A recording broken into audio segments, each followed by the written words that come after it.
이 학자는 한국에 전혀 기대가 없었습니다. 그냥 또 하나의 관광지겠지 그렇게 말했죠. 하지만 그가 발을 들인 순간 모든 게 뒤집혔습니다. 70년 전 초등학생들이 횃불을 들고 들어갔던 그곳, 과학자들이 감탄하고 유네스코가 무릎 꿇은 동굴. 처음엔 냉소했지만 마지막엔 눈물을 참지 못했습니다. 만장굴은 단순한 동굴이 아니었거든요. 이 이야기를 듣고 나면 당신도 그렇게 느끼게 될 겁니다. 저는 엘리자베스 로웰입니다. 2006년 유네스코 자연유산 심사관으로 처음 한국 땅을 밟았어요. 영국에서 지질학 박사 학위를 받고 15년간 세계 각지의 자연유산을 심사해왔죠. 솔직히 말씀드리면 제주도 출장 통보를 받았을 때 그다지 기대하지 않았습니다. 한국에도 자연유산이 있다고.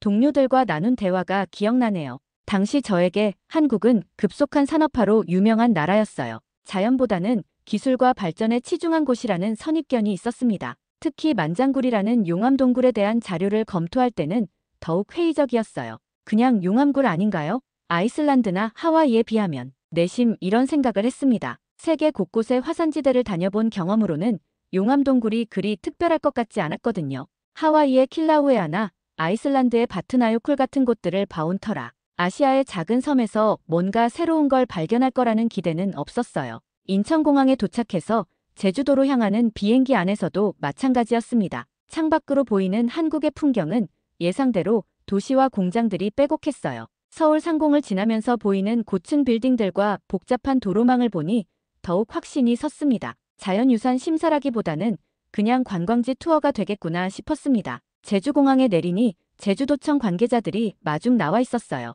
열정적으로 만장굴의 가치에 대해 설명하려 했지만 저는 형식적인 미소만 지었습니다. 지역 연구자들도 만나봤지만 대부분 영어가 서툴렀고 통역을 통한 설명은 학술적 깊이가 부족해 보였어요. 게다가 제주도의 첫인상은 그저 평범한 관광지였습니다. 골프장과 리조트, 면세점들이 눈에 띄었죠. 호텔에서 받은 자료들을 훑어보며 더욱 실망했습니다. 용암동굴의 길이가 7km 조금 넘는다는 것, 높이가 23m라는 것, 수치상으로는 인상적이었지만 전 세계에는 더 크고 긴 동굴들이 얼마든지 있었거든요. 미국의 매머드 케이브나 멕시코의 시스테마 사크, 악퉁 같은 거대한 동굴 시스템들에 비하면 규모 면에서 특별할 게 없어 보였어요. 내일 현장 조사 후 이틀 정도면 심사 보고서를 작성할 수 있겠어. 속으로 생각했습니다. 이미 마음속으로는 부정적인 평가를 내린 상태였어요. 한국의 자연유산이 유네스코 기준에 부합할 만큼 특별하다고는 생각되지 않았습니다. 세계 자연유산 등재를 위한 4가지 기준 중 어느 것도 충족하기 어려울 것 같았거든요.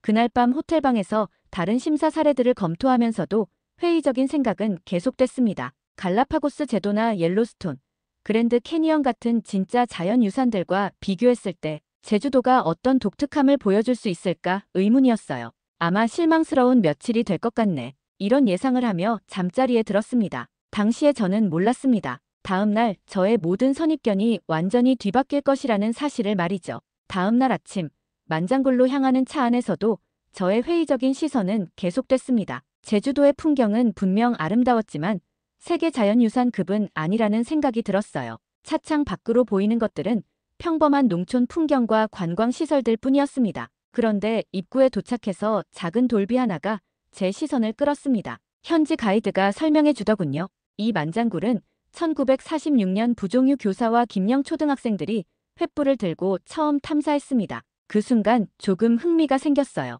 초등학생들이 발견했다니 이건 좀 특별한 이야기였거든요. 전문 탐사팀이나 지질학자가 아닌 교사와 아이들의 호기심에서 시작된 발견이라니 말이죠. 영국이었다면 그 교사 이름으로 박물관이 생겼을 텐데 속으로 중얼거렸습니다. 실제로 영국에서는 이런 발견을 한 사람들의 이름을 따서 기념관이나 연구소를 만드는 경우가 많거든요. 전문가가 아닌 교사와 아이들의 호기심이 이런 발견으로 이어졌다는 게 인상적이었어요. 전문 해설사와 함께 입구로 들어서는 순간 온도 변화를 느꼈습니다. 외부는 섭씨 25도였는데 동굴 안은 13도 정도였어요. 공기의 밀도도 확연히 달랐습니다. 습도가 높아지면서 피부에 닿는 공기의 질감까지 바뀌었죠. 흥미롭네. 처음으로 진지한 관심이 생겼어요. 지하로 내려가는 길에서 만난 첫 번째 충격은 동굴의 규모였습니다. 자료로만 봤던 수치들이 실제로는 이렇게 압도적일 줄 몰랐어요. 천장이 보이지 않을 정도로 높고 좌우로는 끝이 보이지 않았습니다.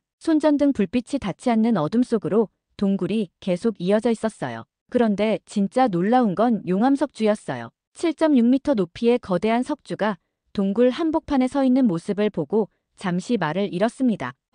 이건 교과서에서 본 것과는 차원이 다르네. 이론으로만 알고 있던 용암석주가 이렇게 완벽한 형태로 보존되어 있다니 믿기 어려웠어요. 다층 터널 구조도 놀라웠어요. 이론적으로는 알고 있었지만 실제로 보니 자연이 만든 건축물 같았습니다. 2중, 3중으로 겹쳐진 용암 흐름의 흔적들이 마치 시간의 지층을 보여주는 것 같았어요. 각기 다른 시기의 화산 활동이 만든 층위들이 선명하게 구분되고 있었습니다. 해설사가 설명해주는 동굴 형성 과정을 들으며 점점 빨려 들어갔습니다. 검은 오름에서 분출된 용암이 10만 년에서 30만 년에 걸쳐 이런 구조를 만들었다는 설명에 고개가 끄덕여졌어요. 단순히 한 번의 분출로 만들어진 게 아니라 수십만 년에 걸친 복잡한 과정의 결과물이었습니다. 잠깐, 이 정도 보존 상태라면 과학자로서의 본능이 깨어났습니다. 전 세계 용암 동굴들을 심사해본 경험으로는 이 정도로 원형이 잘 보존된 경우가 드물었거든요. 보통은 침식이나 인위적 훼손으로 원래 모습을 잃는 경우가 많은데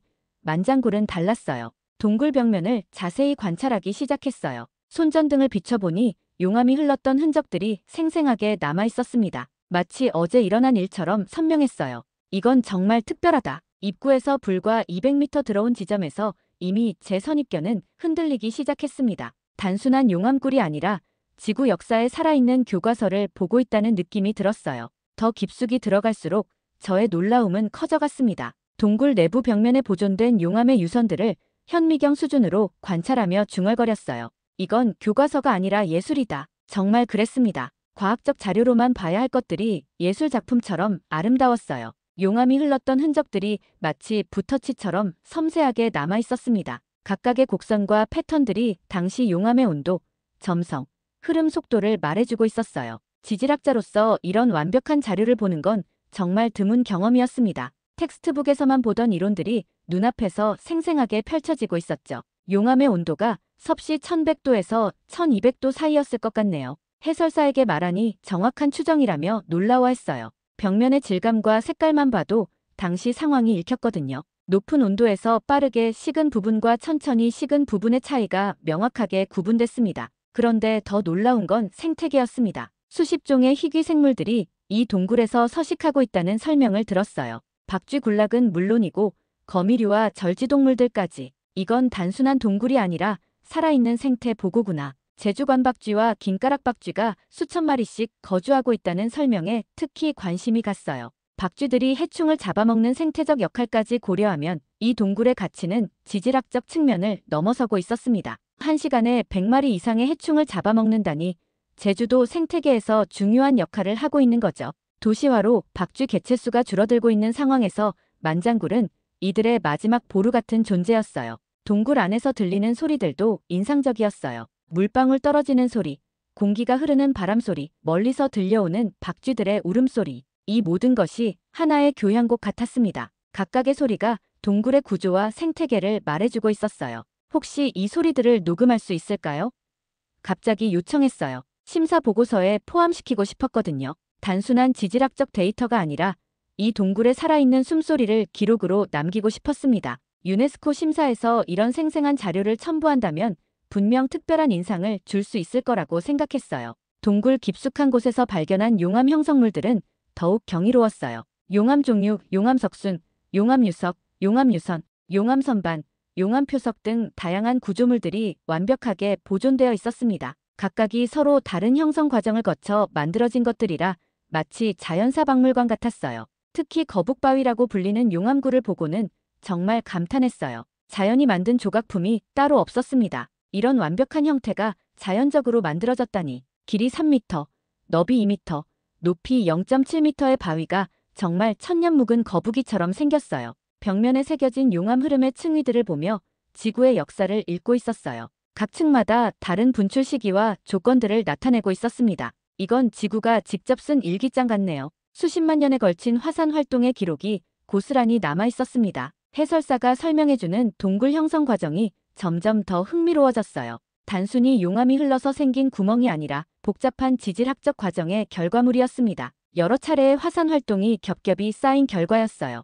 이 지점에서 저는 확신했습니다. 이 만장굴은 단순한 관광지가 아니라 진정한 자연유산이라는 것을. 지구 역사의 귀중한 기록이자 살아있는 생태계의 보고였어요. 동굴 탐사를 계속하던 중 지역 안내자가 낡은 흑백 사진 한 장을 보여주었습니다. 교사와 초등학생들이 횃불을 들고 촬영한 사진이었어요. 그 순간 가슴이 뭉클해졌습니다. 사진 속 아이들의 순수한 표정과 횃불을 든 작은 손들이 너무나 인상적이었거든요. 영국이었으면 박물관에 그 교사 이름이 붙었을 행동이네요. 진심으로 감탄하며 말했습니다. 부종유 선생과 30명의 꼬마 탐험대가 1945년부터 1948년까지 횃불을 들고 동굴을 탐사했다는 이야기는 정말 감동적이었어요. 전문 장비도 없이 오직 호기심과 용기만으로 이런 위험한 탐사를 해낸 거죠. 사진 속 아이들의 모습을 보니 과학자로서의 순수한 호기심이 느껴졌습니다. 요즘처럼 안전장비나 조명시설이 갖춰진 것도 아니었을 텐데 어떻게 그 어둠 속으로 들어갈 용기를 냈을까 싶었어요. 이런 정신이야말로 진정한 과학의 출발점이 아닐까요? 정말 그렇게 생각했습니다. 부종유 선생이 만장굴 발견 후 김영초등학교를 떠나 서울대 연구원으로 재직하시다 54세의 나이로 세상을 떠나셨다는 이야기를 들으니 더욱 안타까웠어요. 이런 위대한 발견을 한 분이 충분히 인정받지 못했다는 생각이 들었습니다. 영국이었다면 분명 기사 자기라도 받았을 만한 업적인데 말이죠. 지역 주민들의 자발적 보존 활동에 대한 설명도 인상 깊었어요. 발견 이후 지역사회가 힘을 합쳐 동굴을 보호해왔다는 것이죠. 정부의 지시가 아니라 주민들 스스로의 의지로 말입니다. 관광 수입을 위해 무분별하게 개발할 수도 있었을 텐데 대신 보존을 선택한 거예요. 이런 시민의식이야말로 진정한 자연유산 보호의 기초입니다. 감동받은 마음으로 말했어요. 전 세계 여러 나라를 다녀봤지만 이렇게 지역 공동체가 자발적으로 자연유산을 지켜온 사례는 드물었거든요. 대부분의 경우 경제적 이익을 우선시해서 원형이 훼손되는 경우가 많았는데 제주도는 달랐어요. 후속 학술 조사들이 어떻게 이어졌는지도 흥미로웠습니다. 1977년부터 1986년까지 한일 합동조사가 실시되었다는 설명을 들으니 국제적인 학술적 가치가 일찍부터 인정받았다는 걸 알 수 있었어요. 특히 국제화산동굴학회에서 공인받았다는 것은 정말 대단한 일이었습니다. 꼬마 탐험대가 만장굴이라는 이름도 직접 지었다는 이야기도 놀라웠습니다. 만쟁이 거멀과 대장궁굴의 합성어라니 아이들다운 창의적인 발상이었어요. 제주방언으로 아주 깊다는 뜻의 만쟁이 거멀에 아이들이 직접 지은 대장궁굴을 합쳐서 만장굴이 된 거죠. 교육자와 아이들이 이룬 역사적 성취네요. 진심으로 감탄했습니다. 이런 이야기를 들으니 만장굴이 단순한 자연현상이 아니라 인간의 호기심과 탐구 정신이 만나 탄생한 문화유산이라는 생각이 들었어요. 자연과 인간이 만나 만들어낸 아름다운 이야기였습니다. 그 순간 저는 깨달았습니다. 자연유산의 진정한 가치는 단순히 지질학적 희귀성에만 있는 것이 아니라 그것을 발견하고 보존해온 사람들의 이야기에도 있다는 것을 말이죠. 부종유 선생과 꼬마 탐험대의 이야기는 만장굴에 인간적 따뜻함을 더해주고 있었어요. 부종유 선생과 꼬마 탐험대의 이야기는 제 심사 기준을 완전히 바꿔놓았습니다. 이제는 단순히 과학적 데이터만이 아니라 이 동굴을 둘러싼 인간 드라마까지 고려해야겠다고 생각했어요. 유네스코 세계유산의 진정한 의미가 바로 이런 것이 아닐까 싶었습니다. 동굴 탐사를 마친 후 호텔로 돌아가서 본부로 보낼 심사보고서 초안을 작성하기 시작했습니다. 평소 같으면 차갑고 객관적인 과학적 데이터만 나열했을 텐데 이번에는 달랐어요. 키보드 앞에 앉아 첫 문장을 고민하다가 이렇게 적었습니다. 동굴 자체보다 이를 지켜온 사람들에 대한 존경이 크다. 유네스코 심사 기준을 하나씩 검토해봤어요. 첫 번째 기준인 뛰어난 자연미와 미학적 중요성은 당연히 충족했습니다. 용암석주와 다층 터널 구조의 아름다움은 세계 어디에서도 볼 수 없는 수준이었거든요. 두 번째 기준인 지구 역사상 주요 단계를 입증하는 대표적 사례도 완벽하게 만족했어요. 내부에서 본 용암의 2중, 3중 구조는 정말 놀라웠습니다. 각기 다른 시기의 화산 활동이 만든 층위들이 마치 지구의 연대기를 보여주는 것 같았어요. 이런 완벽한 보존 상태의 용암동굴은 전 세계적으로도 극히 드문 사례였습니다. IUCN 심사 기준상 최고 점수를 줄 수밖에 없는 상황이었죠. 세 번째 기준인 생태계와 생물종 다양성의 보전도 충족했습니다. 제주관박쥐와 긴가락박쥐 군락지로서의 가치는 물론이고 수십 종의 동굴 생물들이 서식하는 생태계의 보고였어요. 네 번째 기준인 과학적 연구나 보전의 중요한 자연서식지도 마찬가지였습니다. 하지만 제가 진짜 감동받은 건 따로 있었어요. 부종유 선생과 꼬마 탐험대의 이야기, 그리고 지역 주민들의 자발적 보존 의지였습니다. 이런 것들은 과학적 수치로 측정할 수 없지만 자연유산의 진정한 가치를 보여주는 증거들이었어요. 동굴 깊은 곳에서 스스로 녹음한 음향 파일의 제목을 하트 오브 코리어로 저장했습니다. 그 소리들 속에는 단순히 자연의 소리만이 아니라 한국 사람들의 마음이 담겨 있다고 느꼈거든요. 물방울 소리, 바람 소리, 박쥐 울음소리가 하나로 어우러진 그 소리는 정말 한국의 심장 소리 같았어요. 보고서를 작성하면서 계속 생각났던 건 부종유 선생의 모습이었습니다. 전문 장비도 없이 횃불 하나만 들고 아이들과 함께 미지의 세계로 들어간 그 용기, 그리고 그것을 단순한 호기심이 아니라 학문적 탐구로 승화시킨 교육자의 자세, 정말 존경스러웠어요. 한국의 자연유산이 단순한 등재 대상이 아니라는 생각이 들었습니다. 자연과 인간, 그리고 시간이 만나 만들어낸 삼위일체의 작품이었어요. 지질학적 가치만으로도 충분히 세계적인 수준이었지만 여기에 인간의 이야기까지 더해지니 더욱 특별해졌습니다. 보고서 마지막 부분에 이렇게 적었어요. 만장굴은 자연이 만든 경이로운 작품이지만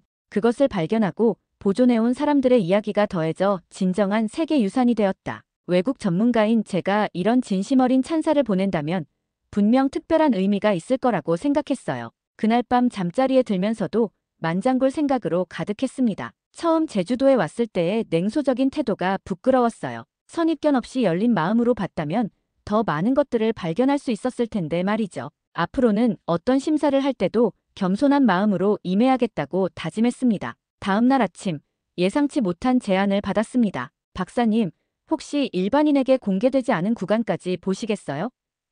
제주도청 관계자의 말에 눈이 번쩍 뜨였어요. 전문가 특별 허가를 받아야만 들어갈 수 있는 비공개 구간이 있다는 거였죠. 물론입니다. 망설임 없이 대답했어요. 어떤 심사관이 이런 기회를 놓치겠습니까? 일반 관광객들이 볼 수 있는 1km 구간도 이미 충분히 놀라웠는데 나머지 6km는 어떨지 정말 궁금했거든요. 특별 안전장비를 착용하고 비공개 구간으로 들어갔습니다. 첫 걸음부터 다른 세계였어요. 일반 구간보다 훨씬 원시적이고 야생적인 모습이었습니다. 인공 조명이 전혀 없어서 헤드램프에만 의존해야 했는데 그래서 더욱 신비로웠어요. 과거 용암 흐름의 흔적이 붓터치처럼 살아있는 동굴벽을 보고 숨이 멎을 뻔했습니다. 일반 구간에서 본 것들보다 훨씬 더 선명하고 다양했어요. 마치 거대한 예술 갤러리 같았습니다. 각각의 패턴이 서로 다른 이야기를 말해주고 있었거든요. 이건 정말 말문이 막혔어요. 용암이 흘러간 방향, 속도, 온도, 점성까지 모든 것이 벽면에 기록되어 있었습니다. 지질학 교과서에서나 볼 수 있는 이론적인 설명들이 눈앞에서 생생하게 펼쳐지고 있었어요. 이런 완벽한 자연 기록을 본 건 처음이었습니다. 아직도 발견되지 않은 미로 구조도 놀라웠어요. 동굴이 단순히 일직선으로 이어진 게 아니라 복잡한 네트워크를 이루고 있었습니다. 어떤 구간은 두 갈래로 나뉘고 어떤 구간은 다시 합쳐지고 마치 거대한 지하 도시의 도로만 같았어요. 이 구간은 아직 끝까지 탐사되지 않았습니다. 가이드의 설명에 더욱 흥미가 생겼어요.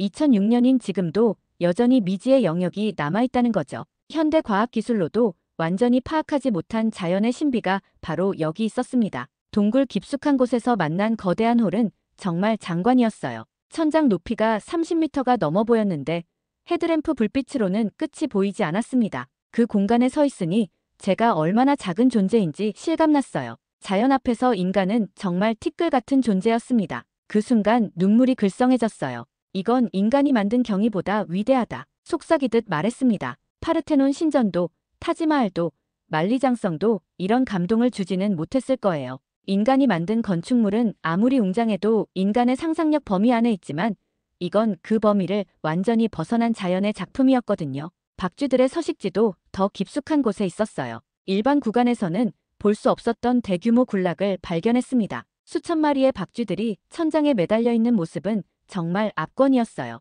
그들의 울음소리가 동굴 전체에 울려 퍼지는 소리는 자연의 합창 같았습니다. 이 생태계가 얼마나 오래 유지되어 왔을까요?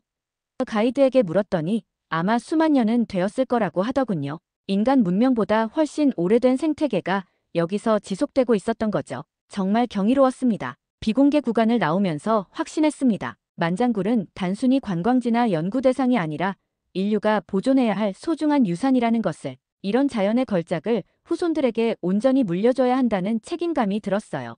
2007년 여름, 뉴질랜드 크라이스트처치에서 열린 제31차 세계유산위원회에서 역사적인 순간을 목격했습니다. 제주 화산섬 및 용암동 굴계의 유네스코 세계자연유산 등재가 공식 발표되는 순간이었어요. 위원장이 채택이라고 선언하는 순간 한국 대표단의 얼굴에 환한 미소가 번졌습니다. 저도 모르게 박수를 쳤어요. 심사관으로서는 객관성을 유지해야 했지만 마음속으로는 이 결과를 진심으로 축하하고 있었습니다. 제가 작성한 심사 보고서가 이 결정에 중요한 역할을 했다는 생각에 뿌듯했어요. 회의 후 기자들과 만난 자리에서 이렇게 말했습니다. 등재는 끝이 아니라 인류가 배워야 할 새로운 시작입니다. 정말 그렇게 생각했어요. 세계유산 등재는 단순히 명예로운 타이틀을 얻는 게 아니라 더 큰 책임을 지는 것이거든요. 한국 기자가 만장굴의 특별한 점에 대해 물었을 때 이렇게 답했습니다. 만장굴은 지질학적 가치만으로도 충분히 특별하지만 그것을 발견하고 보존해온 사람들의 이야기가 더해져 진정한 세계유산이 되었습니다. 부종유 선생과 꼬마 탐험대의 이야기는 정말 감동적이었거든요. 등재 발표 후 제주도에서 열린 기념식에도 참석했어요. 그곳에서 만난 지역 주민들의 자부심 넘치는 표정이 인상적이었습니다. 특히 김영리 주민들은 마치 자신들의 자녀가 노벨상을 받은 것처럼 기뻐했어요. 그 모습을 보니 제가 올바른 판단을 했다는 확신이 들었습니다. 그 이후로 저는 한국의 자연유산 강연에서 만장굴을 메인 사례로 항상 인용했습니다. 런던 자연사박물관 강연,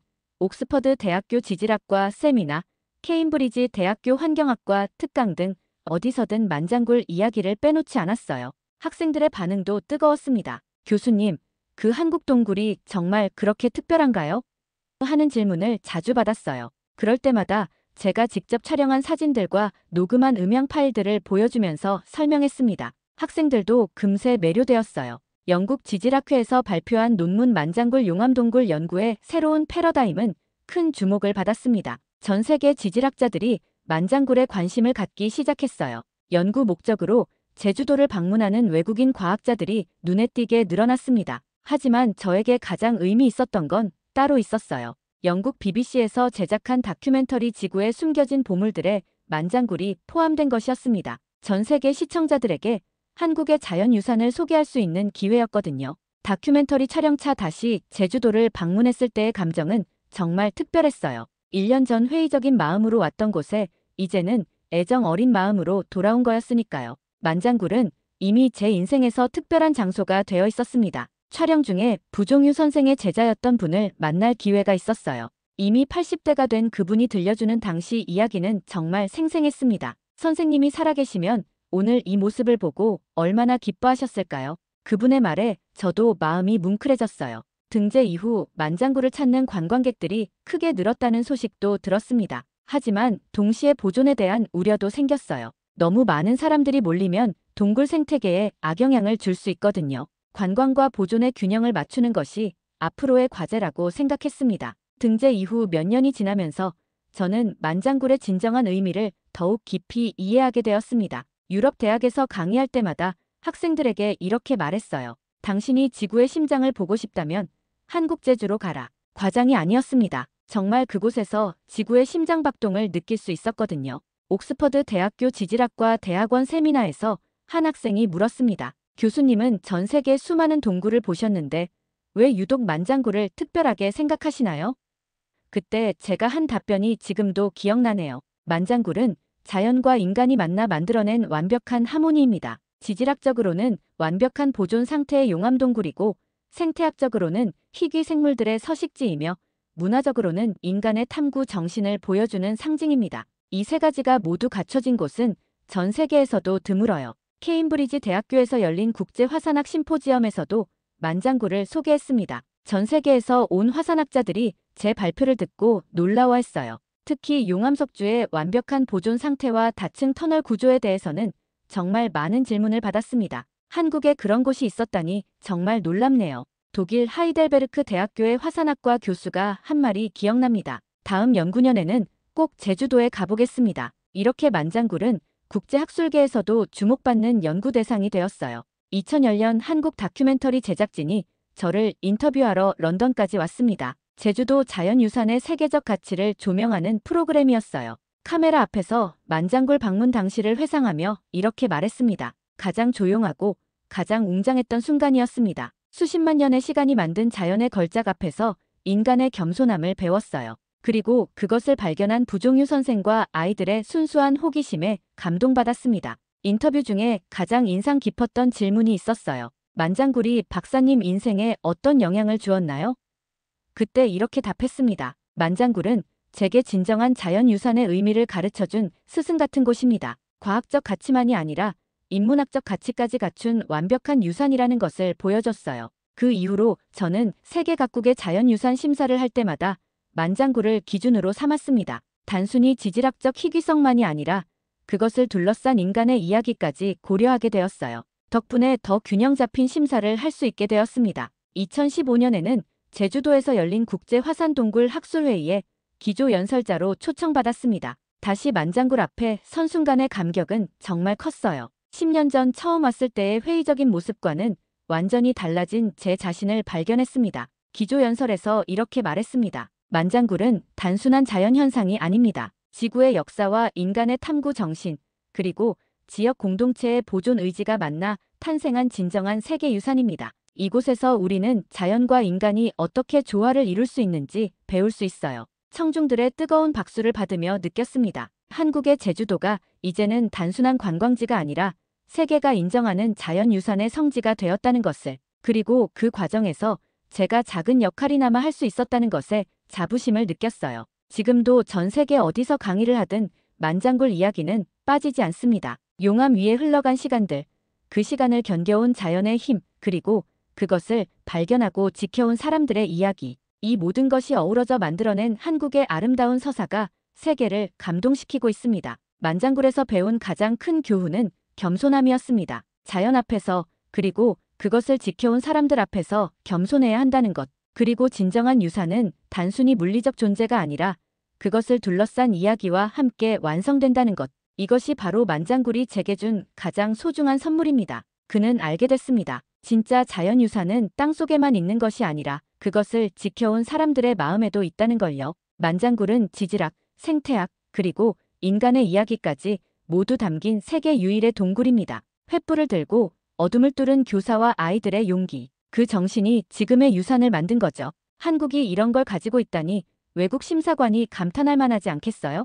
이 영상이 마음에 드셨다면 지금 바로 좋아요와 구독 부탁드립니다. 더 많은 사람에게 이 아름다운 이야기가 전해질 수 있도록 댓글도 남겨주세요. 작은 관심 하나가 다음 세대를 위한 기억이 됩니다. 다음 이야기에서도 진짜 한국을 마주하게 될 겁니다.